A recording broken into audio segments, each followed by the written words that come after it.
जय श्री राम। जो भरा नहीं है भावों से, जिसमें बहती रसधार नहीं। जो भरा नहीं है भावों से, जिसमें बहती रसधार नहीं। वो हृदय नहीं है, पत्थर है, जिसमें स्वदेश का प्यार नहीं। क्या आप जानते हैं कि विश्व प्रसिद्ध नालंदा विश्वविद्यालय को जलाने वाला लुटेरा, आतंकी, डकैत मोहम्मद खिलजी को किसने मारा, कैसे मारा गया? बड़ी ही रोचक गाथा है। और इस रोचक गाथा में हमारे भारत माता के सपूत राजा पृथु का नाम आता है।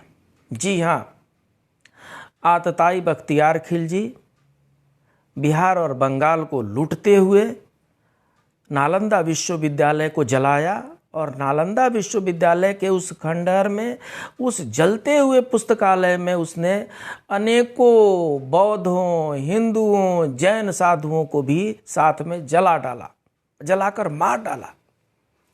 उसके बाद से उसने अपना अभियान शुरू किया तिब्बत के लिए। बख्तियार खिलजी तिब्बत पर कब्जा करना चाहता था।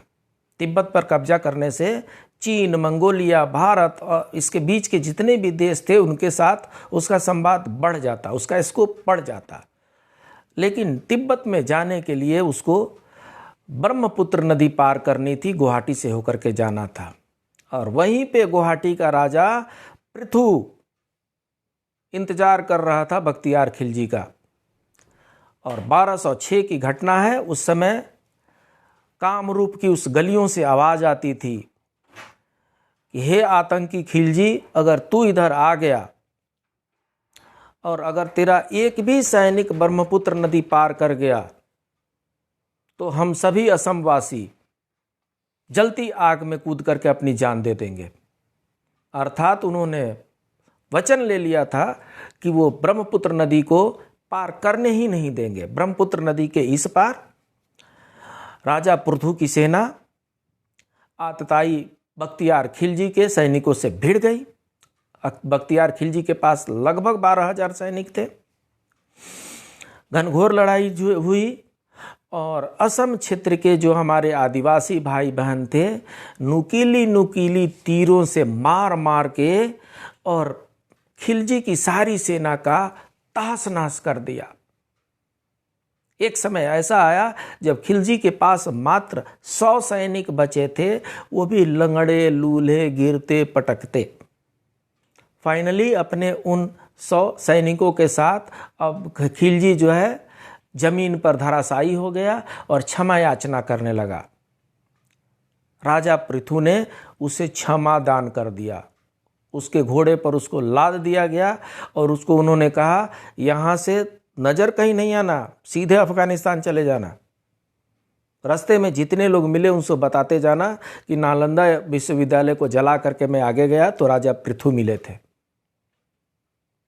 बस क्या था, रास्ते में वो चलता गया, लोग पूछते गए, वो बताता गया। रास्ते भर में इतनी उसको जलालत मिल चुकी थी कि शर्म के मारे वो मर नहीं पा रहा था। इतना बेशर्म था कि इतने जलालत मिलने के बाद भी वो मर नहीं रहा था। जब अपने गंतव्य स्थान पर पहुंचा तो उसने अपनी सारी बातें बताई। उसके भतीजे ने अपनी तलवार निकाली और अपने चाचा की गर्दन काट डाली। तो इस तरीके से एक आतताई का बड़ा ही दुर्दांत अंत हुआ था। उस आतताई बख्तियार खिलजी के नाम पर बिहार में एक सूबा भी है, बिहार में एक जगह भी है और बिहार में एक जंक्शन का नाम भी बख्तियारपुर है। और बड़े दुख के साथ कहना पड़ता है कि राजा पृथु के नाम पे जो छोटे मोटे जो पत्थर हैं उनको भी ढूंढने में टाइम लगता है। राजा पृथु जो इस देश के, इस भारत माता के लाल हुए, उनके बारे में ढूंढना इस देश के लिए मुश्किल काम है। और जिस आतंकी ने भारत के आकर के नालंदा विश्वविद्यालय को जलाया, यहाँ के संस्कृति का तहस नहस कर दिया, उसके नाम पर बिहार में रेलवे स्टेशन भी है और जगह का भी नाम है। ना जाने कब हम लोगों के होश आएंगे और न जाने कब हम अपने वीर बांकुड़ों का अभिवादन करेंगे, उनका गुणगान करेंगे, उनकी गुणगाथा करेंगे। उम्मीद है भारत माता के इस लाडले के लिए आपके मन में श्रद्धा सुमन अर्पित हो रहे होंगे। फिर मिलते हैं एक नई वीर गाथा के साथ। तब तक के लिए जय श्री राम।